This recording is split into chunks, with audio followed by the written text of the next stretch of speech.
배의 구멍, 라삐와 다이아몬드. 교원 올스토리.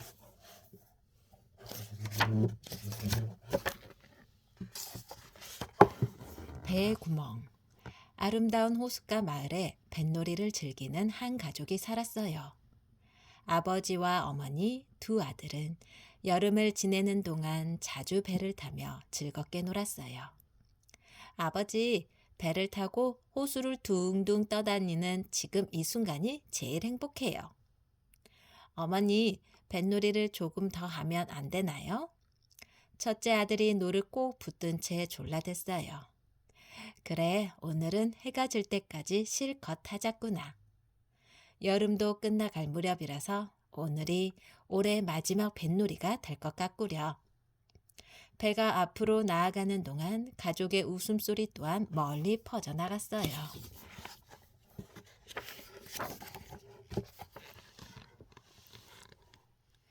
얘들아, 배를 좀 더 세게 밀어라. 영차. 내 아버지 영차, 영차. 뱃놀이를 마친 가족은 배를 무트로 끌어올렸어요. 자, 됐다. 이제 배를 잘 손질해서 보관해야겠구나. 그래야 내년에 또 뱃놀이를 즐길 수 있지. 아버지는 배를 요리조리 살폈어요. 그런데 가만 보니 구석진 바닥에 조그만 구멍이 뚫려 있지 뭐예요. 이런, 끌어올릴 때 뾰족한 바위에 부딪혔는지 구멍이 생겼구나. 나무의 색도 많이 바랜 것 같고. 아버지는 무엇을 먼저 할지 잠시 고민했어요. 그래, 페인트 칠을 먼저 한 다음 구멍을 고쳐야겠어.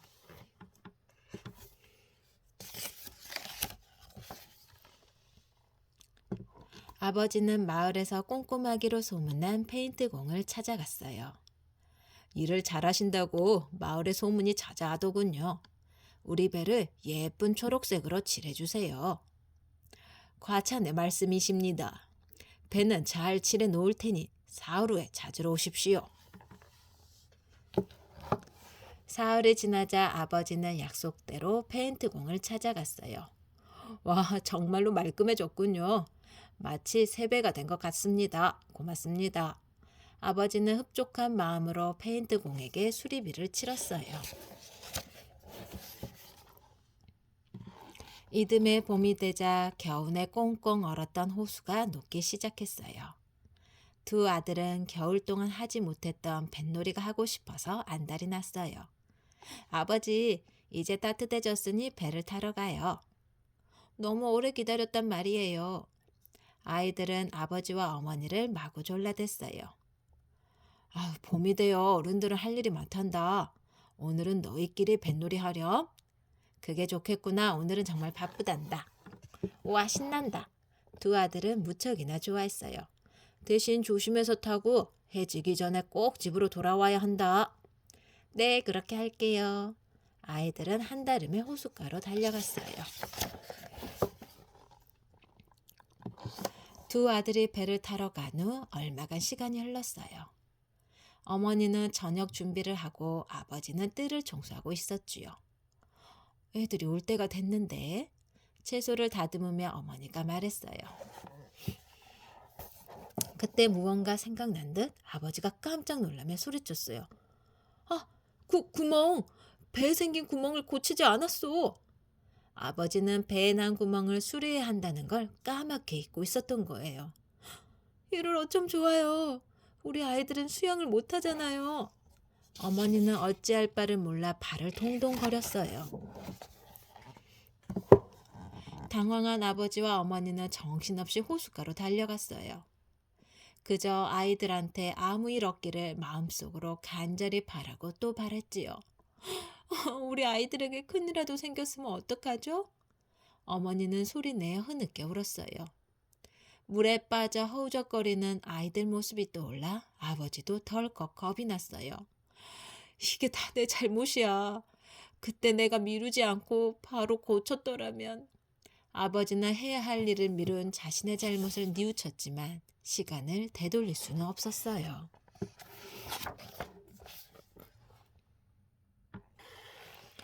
그런데 이게 어찌된 일일까요? 아버지와 어머니가 허겁지겁 호숫가에 도착해 보니 두 아들이 깔깔대며 아무 일 없다는 듯이 뱃놀이를 하고 있는 게 아니겠어요? 아버지와 어머니는 아이들을 향해 다급하게 소리쳤어요. 얘들아, 어서 물 밖으로 나오렴. 아이들은 무슨 일인가 싶어 배의 방향을 바꿔 호숫가로 돌아왔어요. 그러자 아버지와 어머니가 아이들을 부둥켜 안았어요. 아버지, 어머니, 무슨 일이세요? 두 아들은 무슨 영문인지 몰라 어리둥절한 표정이었어요. 얘들아, 배에 물이 스며들지 않았니? 아니요, 한 방울도 들어오지 않았는데요.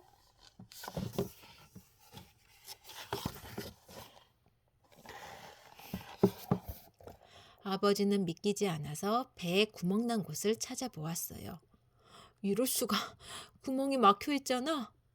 바닥에 뚫려 있던 구멍이 말끔히 메워져 있었어요. 아버지는 어찌된 일인지 알 수가 없어 고개를 갸웃거렸어요. 지난 여름에 구멍 수리를 미루고 페인트 칠을 먼저 한 기억이 생생히 떠올랐거든요. 그 순간 배를 칠해준 페인트 공이 생각났어요. 맞아, 페인트 공이 고쳐준 게 틀림없어. 다음날 아버지는 페인트 공을 찾아가서 정성스레 준비한 선물을 내밀었어요. 당신이 구멍 뚫린 우리 배를 고쳐주셨죠? 정말 감사합니다. 아버지는 고개를 숙이며 몇 번이나 인사했어요. 페인트 칠을 하다가 바닥에 난 구멍을 보게 되었어요. 그래서 그저 나무를 덧대고 못을 몇 개 박은 것뿐입니다. 아버지는 페인트 공의 겸손함에 더 깊이 감동했어요. 그 일이 우리 두 아이들의 목숨을 구했답니다. 그러니 결코 작은 일이라 할 수 없습니다. 진심으로 고맙습니다. 아버지와 두 아들은 집으로 돌아오는 내내 페인트 공의 책임 있는 행동과 겸손함에 대해 이야기를 나누었답니다.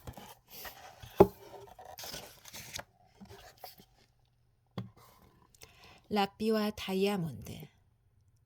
한 마을에 가난하지만 매우 성실한 라삐가 살고 있었어요. 라삐는 제자들을 가르치는 일을 하면서도 날마다 나무를 하러 산에 올라갔어요. 나무를 해서 시장에 내다 팔아야 책을 살 수 있기 때문이었지요. 부지런한 라삐지만 매일 산에 오르는 것은 퍽 고된 일이었지요. 어느 날 나무를 하러 산을 오르던 라삐에게 좋은 생각이 떠올랐어요. 그동안 모은 돈으로 당나귀를 한 마리 사면 되겠구나. 그러면 시장까지 가는 시간을 줄일 수 있을 거야. 라삐는 무릎을 탁 칠 만큼 기분이 좋아졌어요.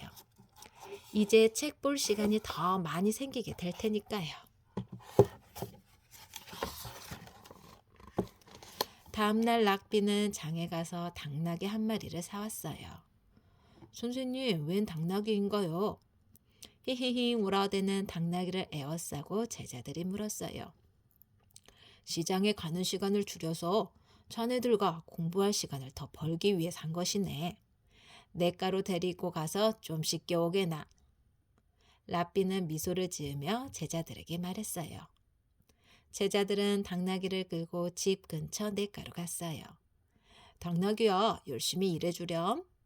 당나귀에게 시원한 물을 끼얹으며 제자들이 말했어요. 당나귀도 알았다는 듯 몸을 흔들었지요. 그 순간 무엇인가 반짝이며 물속에 퐁당 빠졌어요. 이게 뭐지? 한 제자가 가만히 살펴보니 물속에서 반짝반짝 빛을 내는 것이 있었어요. 다이아몬드잖아. 다이아몬드. 이제 우리 부자가 된 거야.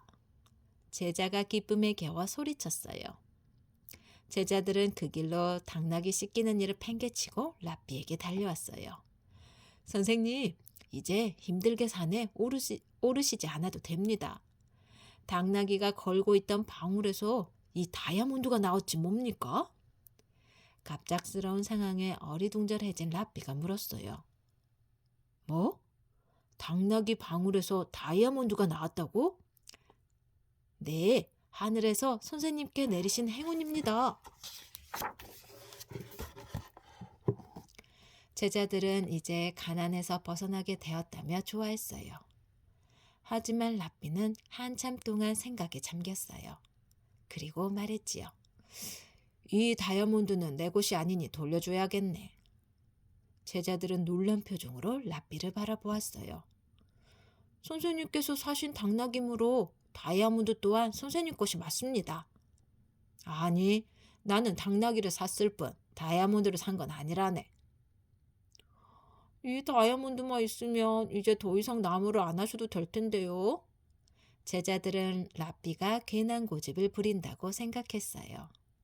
하지만 랍비는 다이아몬드를 들고 서둘러 당나귀를 판 상인을 찾아갔어요. 제자들도 하는 수 없이 랍비들을 따랐지요.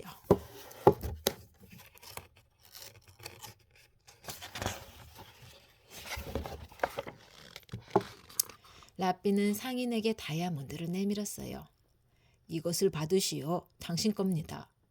상인은 어리둥절한 표정으로 랍비를 바라보았어요. 대체 무슨 말씀이십니까? 전 이 다이아몬드를 본 적이 없습니다. 당신에게서 산 당나귀한테 이 다이아몬드가 나왔어. 랍비님이 사신 당나귀한테 나왔으니 이제 랍비님 것이겠네요? 아니요. 나는 당나귀를 샀을 뿐 다이아몬드를 산 일이 없습니다. 하지만 상인도 랍비 못지않게 정직한 사람이었어요. 랍비와 상인은 서로 자기 다이아몬드가 아니라며 한참 동안 실랑이를 벌였어요. 아이고, 제가 졌습니다. 랍비님은 참으로 정직한 분이시군요. 이 다이아몬드는 랍비님 것도 제 것도 아니니 원래 주인을 찾아주도록 하겠습니다. 상인의 말에 드디어 실랑이가 끝났어요. 이 모습을 지켜본 제자들은 크게 깨달았어요. 그 후로도 랍비는 나무를 베어 당나귀에 싣고 시장에 내다 팔며 훌륭한 제자들을 많이 키웠답니다.